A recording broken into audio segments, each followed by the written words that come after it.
And so the way I come about you today is essentially I've been teaching Canadian history for the past 3 years. Not only Canadian history, but also BC history. I moved here about 3 years ago. I've also been teaching the history of the world in the 20th century and urban history. So different types of histories is where I kind of land. And what I find really fascinating about this collection is the fact that it's so vast and so wide that you can take any aspect of it and really introduce it into your courses to teach undergraduate student, whether it be Canadian history, more largely speaking, whether it's pre-Confederation, post-Confederation. You can certainly use this entire collection to create a course about BC history. And I find that it's a really fascinating collection for that. One that allows, historians to build material to teach and also to write and research with. So, like I said, I've done quite a bit of research on different aspects of Canadian history, and more recently I've been thinking a lot about Vancouver as kind of my next research project. And I see, the utility of this type of collection in thinking specifically about urban history, even though I don't think this was what Dr. Wallace B. Chung envisioned his collection to be. And so what I'll be doing for the next about half hour or so is walking you through this collection. And before we do make our way through, we're going to spend a bit of time here. So I see some of you are already settled, which is a good thing. And I'll be talking about the genesis of this collection and sort of the background of Wallace B. Chung and Madeline Chung, both of whom are doctors. Then we're going to get into a bit of a pre-Confederate history. So before Canada becomes, the Dominion of Canada in 1867, looking at the way in which this collection overlaps with Indigenous histories and early settler histories, mining histories particularly. And then the third phase of the collection that I'd like us to be thinking about is early Canadian kind of nation state and nation state building. So the CPR really at the heart of the collection, but also at the heart of how this state is being forged and expanded in the late 19th century. Afterwards, we're going to be looking at anti-Asian discrimination, which is I think the fourth kind of pillar of this collection, or at least what's presented in here. And then finally, and it sort of relates to this fourth pillar, is the resilience of this community here in, particularly in Vancouver, but also in British Columbian history. And of course, when we talk about British Columbian history, we obviously are thinking too about Canadian history and its relationship between the two. So like I said, I'd like to start by thinking about how this collection came to be, who Wallace B. Chung was as a kid, and eventually how he got this collection here at UBC. Now, before he became Dr. Wallace B. Chung, he grew up in this tailor shop. This is his father's tailor shop. You can stay seated here. I'm just going to talk about it very, very quickly. So this tailor shop is, or was located in Victoria. And like I said, it's his father's shop.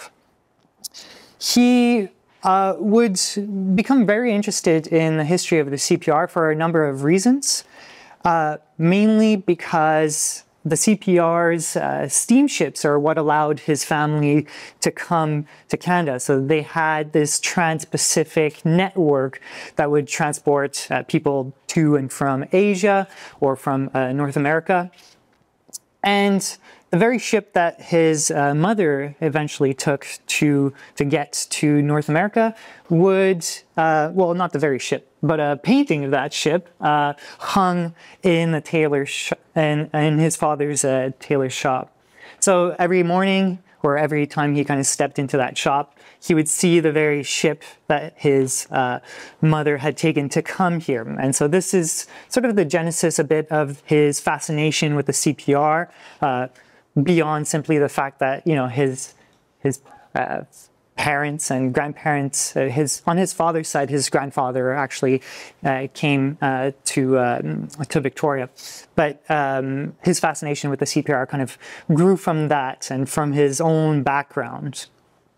And over the course of decades, literally, he would begin to amass quite a large collection that was initially very much specific to the CPR, and he didn't really have a plan. And in fact, he once told archivists who came over to his house to kind of assess what he kind of built up, he told them that he didn't actually have a plan. He kind of just started to collect material left and right, at times even dumpster diving, looking for things, going to antique shops, going to Scotland, looking for things that had to do with the CPR. And the archivists initially said, oh, like, we see your collection right now and it makes a lot of sense what you were looking for. But he corrected them. He said, I did not have a plan. I just wanted to grab whatever had to do with the CPR. And he said, you know, you take a piece of the puzzle and it doesn't really make sense with this other piece of the puzzle. But once you kind of have 12,000, 20,000 pieces, it kind of starts to make a bit more sense. And this is what we kind of see in this collection here, is the sum of the parts, right? Which at first didn't really make a lot of sense, at least for himself. And so over the course of several decades, he's collecting material.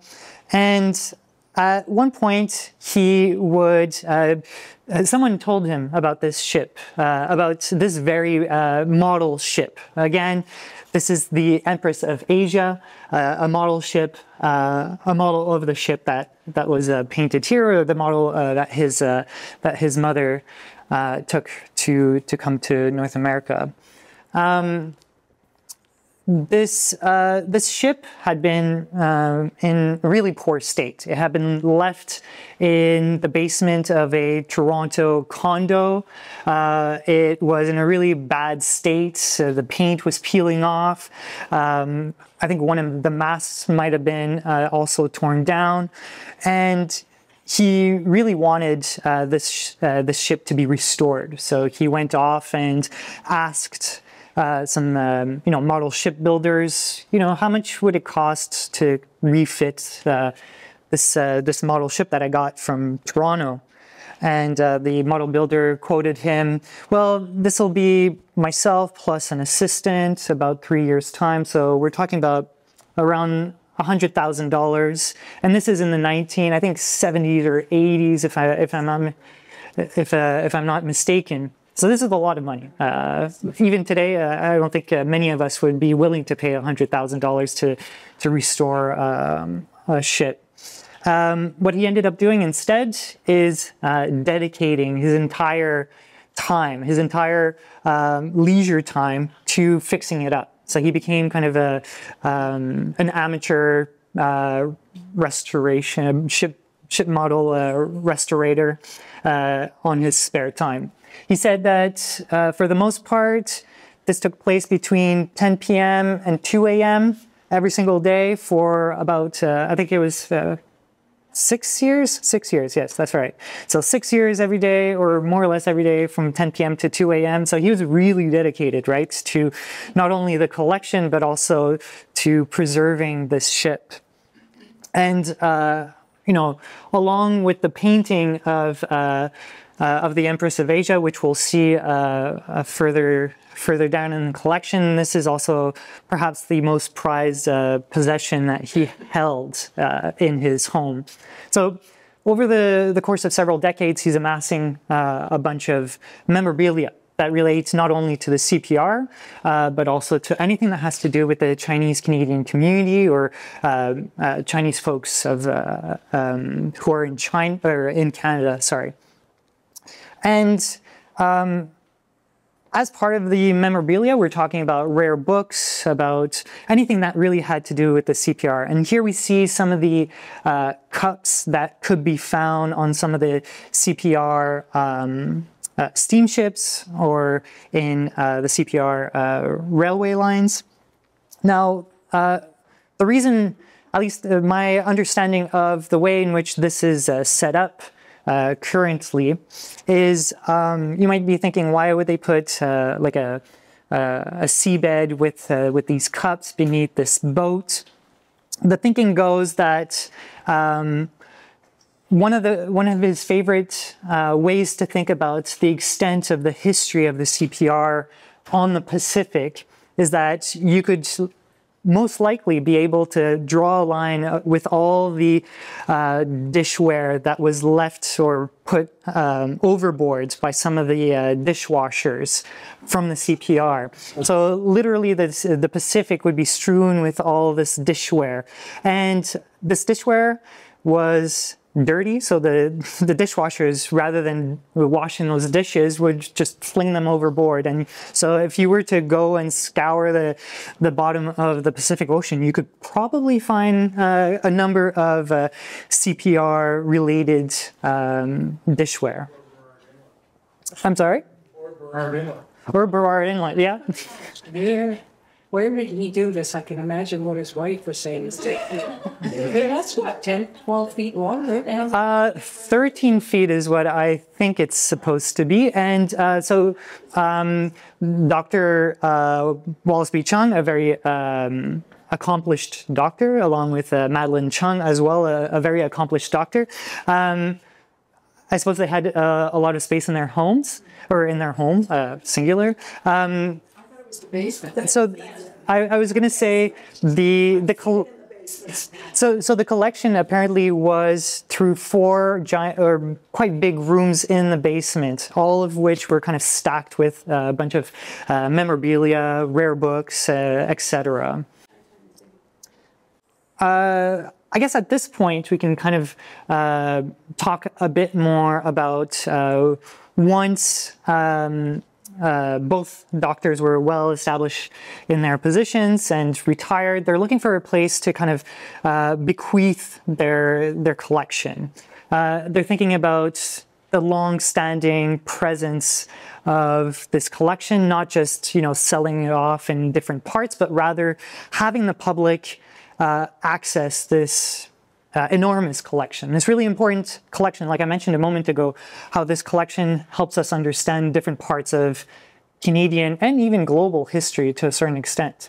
And I think one of the mottos of Dr. Chung is inherit the past, inspire the future. And this is what he kind of began to think about when he wanted to bequeath his collection to UBC. Eventually, spoiler alert, it was bequeathed to UBC's rare books and special collections. And for a while, it was in that collection and was kind of hidden away from the public. And it was only last May 2024, that this gallery opened to the public. And now we get to see all the lovely things that that were donated or bequeathed to UBC. I think at this point, we can maybe make our way over here. I kind of introduced the collection. So let's get over here. All right, so like I mentioned at the beginning, I will be talking about pre-Confederate Canada, and then we're going to be moving into early Confederation periods, and then moving this way right after. So as part of the rare books section of the collection, we have here some quite old books, so from the 18th century. For example, this is John Mears's book. The title is Voyages Made in the Years 1788 and 89 from China to the northwest coast of America. And here we have, for example, Maquina, who's a chief who would have been present at a moment when European ships are making their way to the North Pacific coast and exploring what would eventually become British Columbia, a time before the British Empire had any sort of lasting presence on the coast. And so these books, like Meares, but also Captain Cook, for example, illustrates really an early period of British Columbian history. So we see the collection being introduced, or introducing things that are going beyond the CPR, beyond the Chinese community, but really relating to early BC history. So a period that predates any concept of BC being BC, or even being part of Canada just yet. Now, still in the early stages of colonial expansion in what would become British Columbia, we have some memorabilia and archives relating to the gold rush. And so the gold rush would bring thousands of people to British Columbia.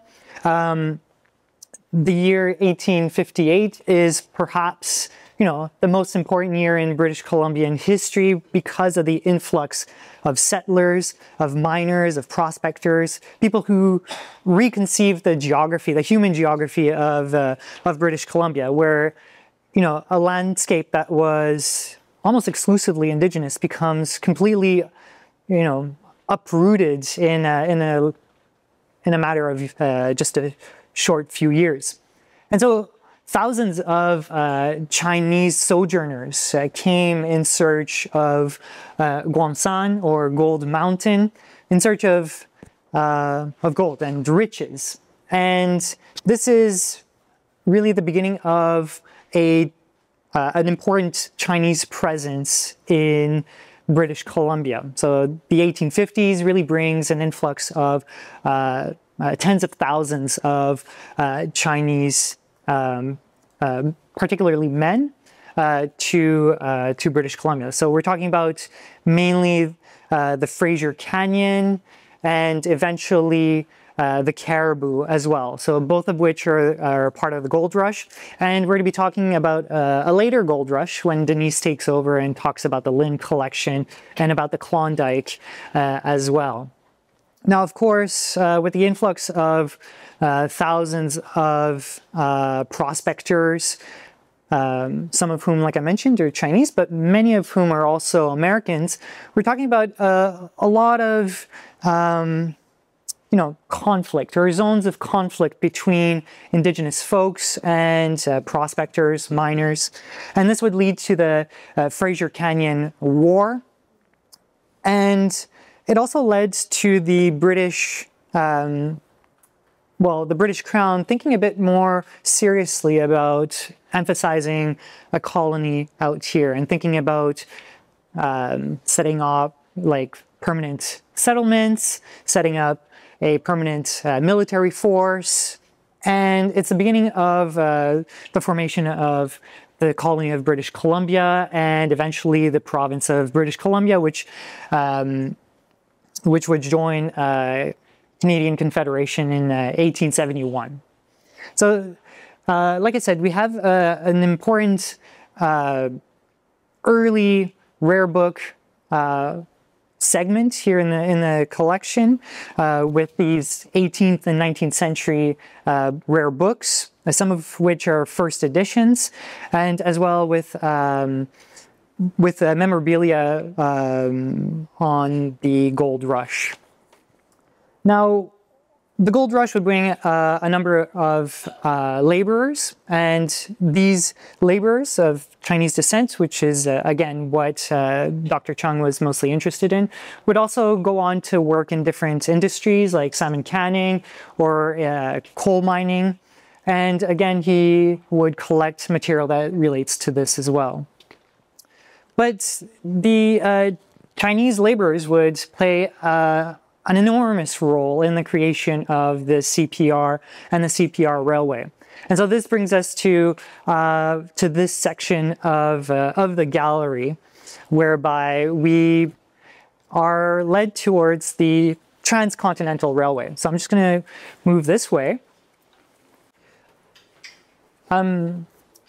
Before I kind of introduce these posters and the Transcontinental Railway, I'll just note that the boat is, or the painting of the boat that was in the tailor shop is right here on this wall. So you can see that very painting that, well, young Wallace Chung was looking at in his youth every day, the Empress of Asia. So this is The actual picture. that's the actual painting of it. Yeah. It's like a photograph.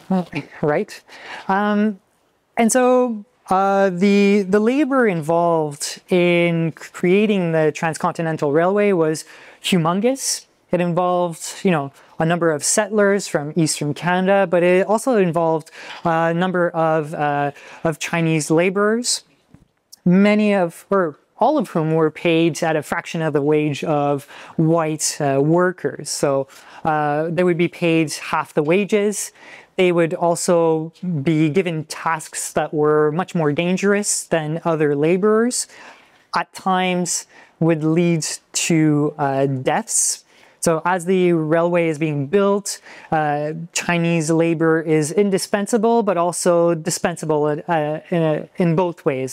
So indispensable in creating the railway, but also seemingly disposable from a standpoint from the CPR, right? They would complete their railway in 1885, and here we have perhaps one of the most not important, but one of the most circulated images in Canadian history of the last spike. So the very last spike to kind of unite the west and the eastern segments of the railway. Not too far from here, all things considered, this is at a place called Craigalackie, right outside of Revelstoke, British Columbia. So you might be familiar or not with that very place. And we have here a segment of that rail. So the very last rail that was put into place was eventually changed. And when it was changed, they took that last rail and sectioned it off and sold parts of it. So this is one of those parts of that last rail that was put into place during that last spike. So the Canadian nation is quite young at this point, in the late 19th century. It's in a process of nation building, and it does so with a certain policy in mind, which is called, amongst historians, the national policy. This national policy has sort of three main elements, one of which I've already talked about: infrastructure. So developing infrastructure in terms of the railway. Another one is tariffs, which was mainly in competition with the United States. But then the third element in the nation building kind of process, part of the national policy, is the settlement of the West. So once you have the infrastructure in place, you can then ship as many settlers westward as possible. And so the CPR would play an enormous role in settling the West, simply by the fact that it had its own, well, the infrastructure to kind of get those settlers westward. And it also owned a lot of the land out west. We're talking about, I think, 25 million acres of the land that would become Canada, or that was Canada. So actually this poster here says 25 million acres. I was right. And this poster here, is the type of posters that would entice settlers to come towards Western Canada. And we should note that these posters aren't replicas; they are the real deal, the ones that were actually circulating around in the 19th century, early 20th century. And so I mentioned at the beginning of this lecture that the CPR played a role that extended beyond simply railways. It would also have steamships, as I noted with the steamship in the front and the Empress of Asia. I'm looking at it right now, right here. But also we see it here too. So all the steamships are being used to kind of entice folks to visit the world or to bring folks from the world to Canada. And so beyond simply a mechanism for settlement, the CPR also acts as a new tourist industry that is sort of developing over the course of several decades. So tourism across the world, there are certain lines that are being built, steamship lines built on the coast, linking, for instance, Vancouver to Alaska, but also further into Polynesia, Asia. Those types of long distances are kind of being covered by the CPR. So the CPR is much more than simply a rail company. It's this kind of global hub transporting both goods in terms of, industrial goods, but also humans as well as they're traveling across continents. And the tourist industry is kind of beginning at this time too. And for instance, we can look in these drawers here. I think this one, yeah. So this one here sort of is inviting sportsmen, as they were called, to hunt in the West or to kind of go to Banff National Park, and by using the CPR rail. So these are the types of pamphlets that would entice some tourists to kind of visit different parts of Canada along the way. If you're interested in these drawers, you kind of get to learn more about the CPR and settlement. Maybe? Oh. Not familiar. All right. So settlement with the Clondonald colony. So settlement from Europe. And then a bit more about labor. So I've been talking a lot about Chinese labor on the CPR. The porters, which were mainly Black Canadians, would also be an important facet of CPR labor, especially on board. All right. So I sort of alluded to one aspect of this history, which is to say that embedded in the nation-building project in the 19th century was, an uneven racial dynamics. I talked briefly about how Chinese laborers were vastly underpaid compared to their white compatriots or colleagues. And there's a real history of anti-Asian discrimination throughout the 19th century and into the 20th century as well. And the collection really highlights parts of this. We're sort of far, but in the collection on one of the walls, here are some head tax certificates.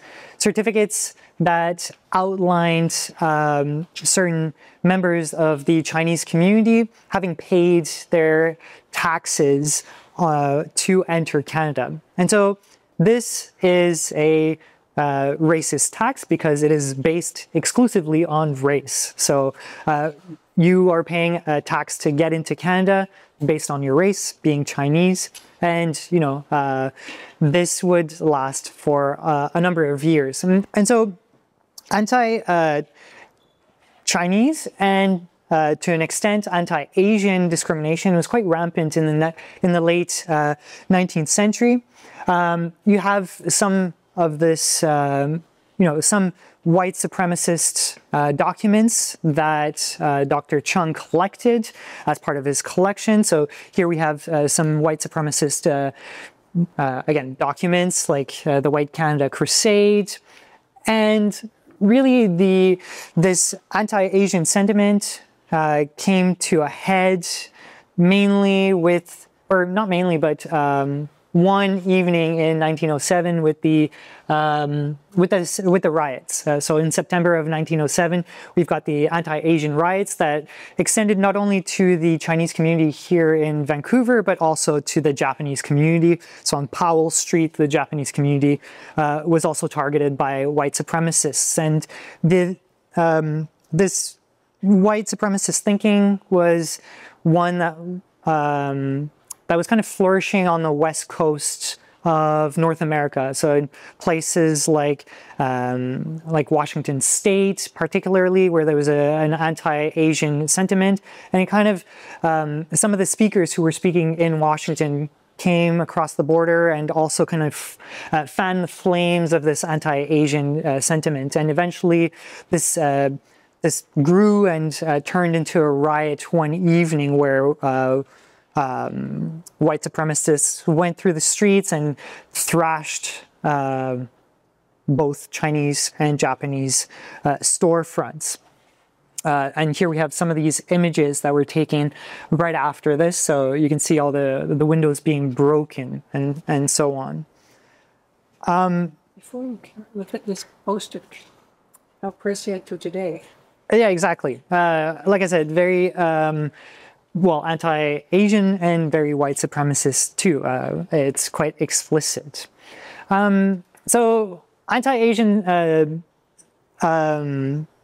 well, sentiment wasn't just a sentiment. It was more than this. It was also a policy, right? Like we see this with the head tax, with the Exclusion Act.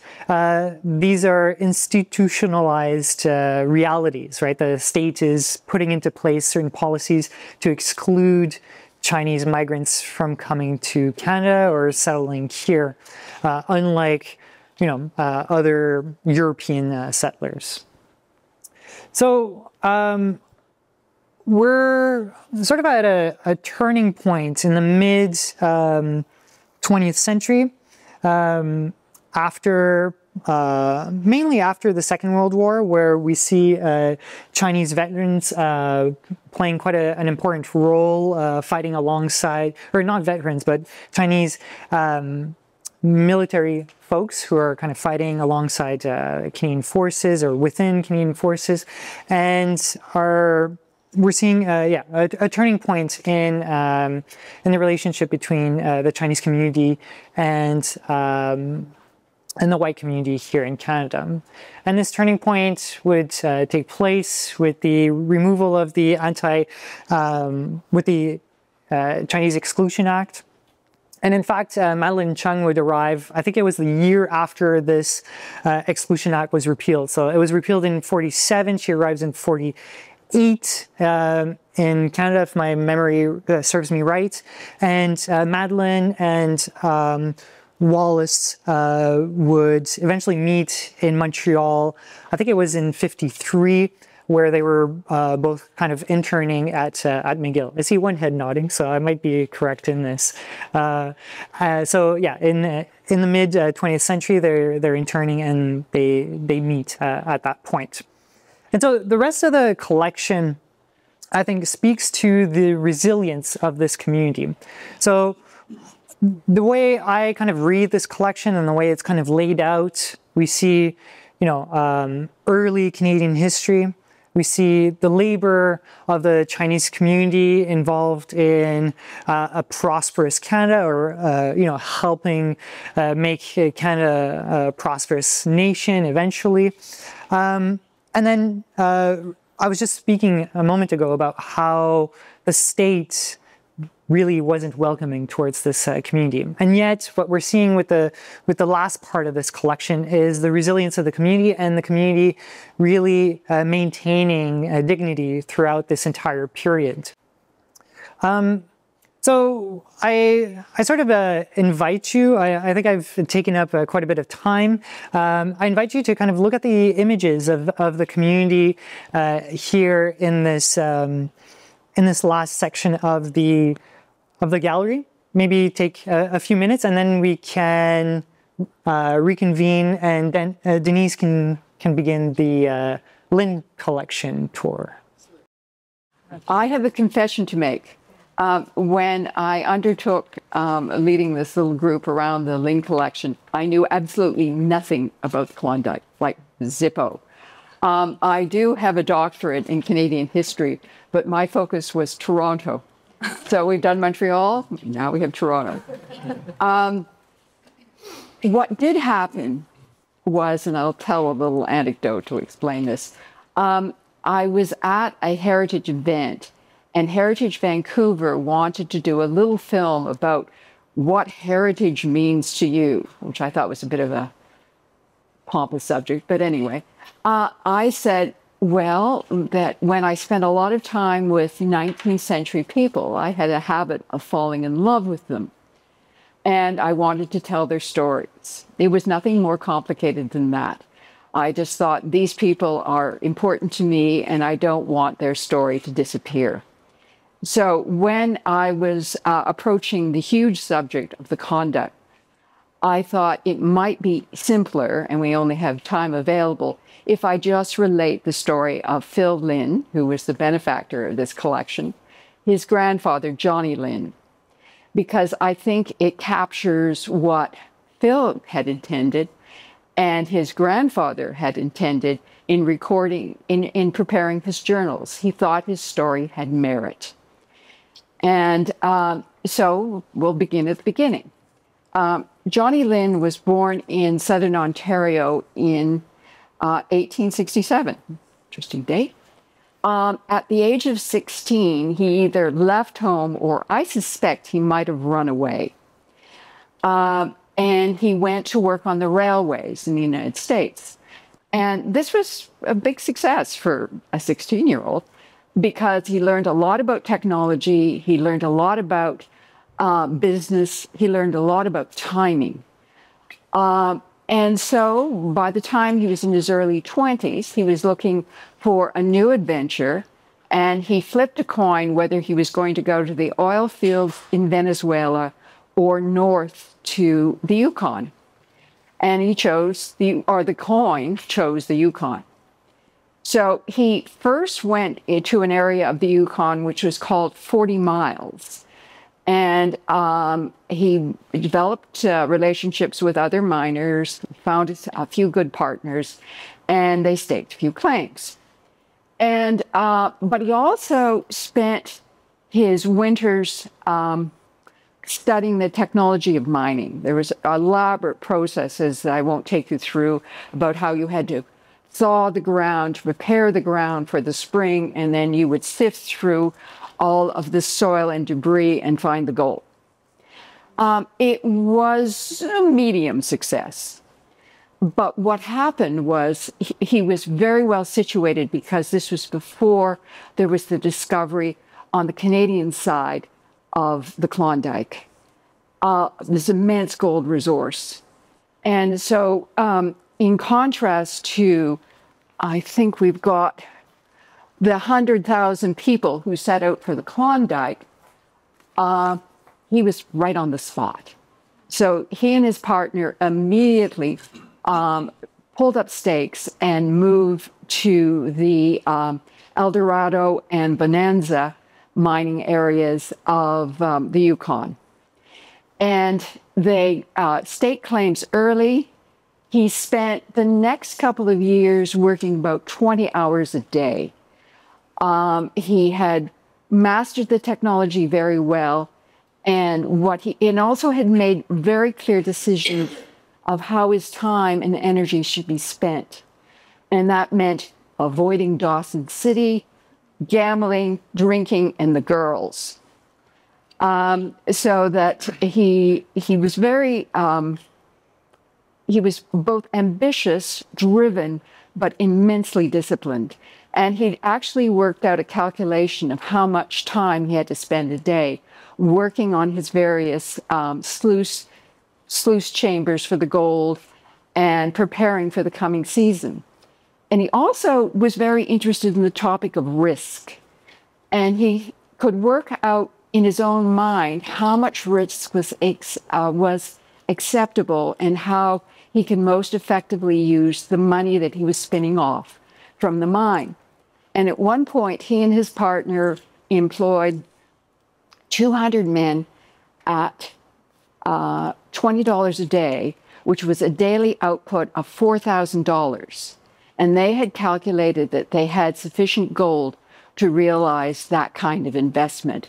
And it must have been enormous pressure to keep a workforce of that nature both paid and fed. Anyway, great success, enormous success. But he was very conscious of his relationship with the community, but also particularly with his partners. And he also, he had a formula worked out in his mind. And I was telling Immature that I found that the most interesting and insightful the insight that I had was he only went back to his home just outside of London at one point in the 7 years he was in the Klondike. And in the few months he was at home, he gathered up his two sisters. One was a nurse and one was a teacher, and took them north, and they married his partners.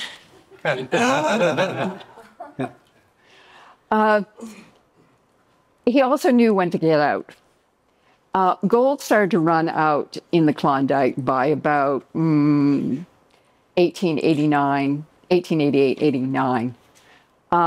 And then he cleared out his investment. He never returned to the Klondike after that, went back to Southern Ontario and invested in a very lucrative cement industry.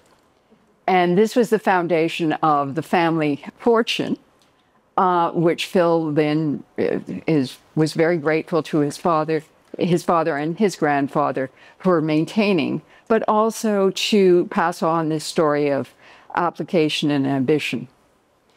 The other thing that I also discovered, and it relates to the personal story, there was a slightly bigger story, which I also thought related to Canada in general. And that was, there was great worry when gold was discovered that there would be this enormous influx of American miners, which there were. 75% of the miners that got to the Klondike were American. And the Canadian government thought that they could effectively lose control. And at one point, they actually asked the Mounties to arrive with a Maxim gun, which they had staged, that if the Americans actually crossed the border, they were going to use the Maxim gun. That wasn't necessary, but they did very much impose law and order, which was not available on the American side so readily.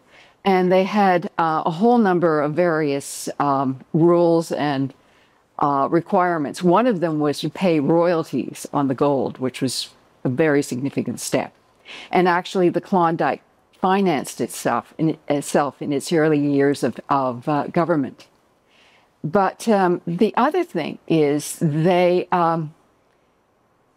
closed the bars on Sunday. They closed the houses of ill repute on Sunday. And you couldn't even chop wood on a Sunday. So it was very much a paternalistic society.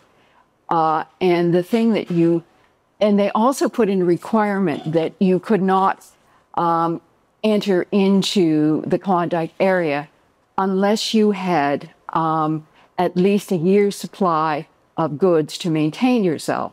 There seemed to have been enormous worry that you might become a ward of the state, and that was to be above all avoided.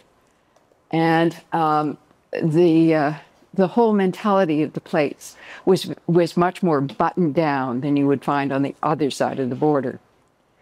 The collection also includes a whole number of novels that were written as a result. Novels and memoirs of various miners' experience in the Klondike. There was an explosion of this stuff. And in the 1930s, there was also an explosion of films about the Klondike because it acquired a certain mythic quality that this was a place where you could test your manhood, whether you had to endure, and you could reach great riches at the same time. You could understand why the gambling motif was such a prominent trope of the period. The other thing that's very clear from reading the documents and looking at the various imagery is women had a very powerful role because there were few of them, and they could also make vast sums of money very quickly. And so that you have these colorful female characters like Klondike Kate, which actually was depicted in a movie, I think, from the 40s. But you can see this in some of the photos of the period. These are women that meet your eye. They're real people. I think I wouldn't suggest you move because we're going to cut things a little short here. But at some point, you might want to move throughout the collection because it's very rich and it's very dense and very complicated. But it captures a unique period in Canadian history, which is paradoxical and rich and vibrant. Are there any questions? Did he get married? Yes, he did. Yes, he did. Yes. Well, no, it's a very good question, actually. He returned to Southern Ontario, invested in the cement company, and one of his partners was a Mr. Rogers. And Phil Lynn, 70 years later, goes into business with Mr. Rogers of Rogers Cable. So there was there's a lot of continuity, if not coincidence, in this story. He'd married the two sisters off in the Klondike, and he had 9 sisters. And then he came back and used some of the money to build the unmarried sisters' houses. And but he took a while to get married. And I also wonder, his wife had a very German name, and I wondered if she was Pennsylvania Deutsch, as is my family. So, everything is circular and comes together. Phil's father's collection and he gathered, or is it also like one's child? He did. He had the journals of his grandfather. I think he had a fair amount of memorabilia. But he decided this was something that he wanted to explore. It obviously had great resonance in, and particularly the aspects of dealing with risk, I think. And he mentions dealing with risk. And he even mentions that Rogers' company was notorious for their risk-taking, that they revived from the point of bankruptcy so many times. So I think that was part of his fascination. But I also think he liked the story of, I actually wrote down what Robert Service said, and which was, to hear the challenge, to learn the lesson, to pay the cost. And that's what he felt what success in life asked for, and that he wanted to borrow from the inspiration of the grandfather. Are there any other questions? Yes. How did the collection end up here? He endowed the university with a large sum of money to carry on yearly lectures, usually on the subject of Canada and the U.S., but is now devolved to mainly the culture of the U.S. And I recently went to the last lecture in the Lynn series, which was, I think, in April. And the Great Hall here was packed to the ceiling. So they're really popular. There seems to have been an interest in the theme of Canada versus the U.S. and the rapprochement because Johnny Lynn had first his experience in business in the United States. So there always seems to have been a topic of concern and interest in the family pursuing what Canada's relationship was going to be vis-a-vis the United States. It was kind of prescient. Then Lynn was a UBC graduate, and he endowed the lecture series. The collection was appraised at about $500,000, but then he endowed another $2 million to preserve the collection, and that was one of the reasons why we've got this interpretation of it now, and the extensive digitization which appears on the internet. We're going to adjourn for coffee and tea in the cafeteria, which is waiting for us.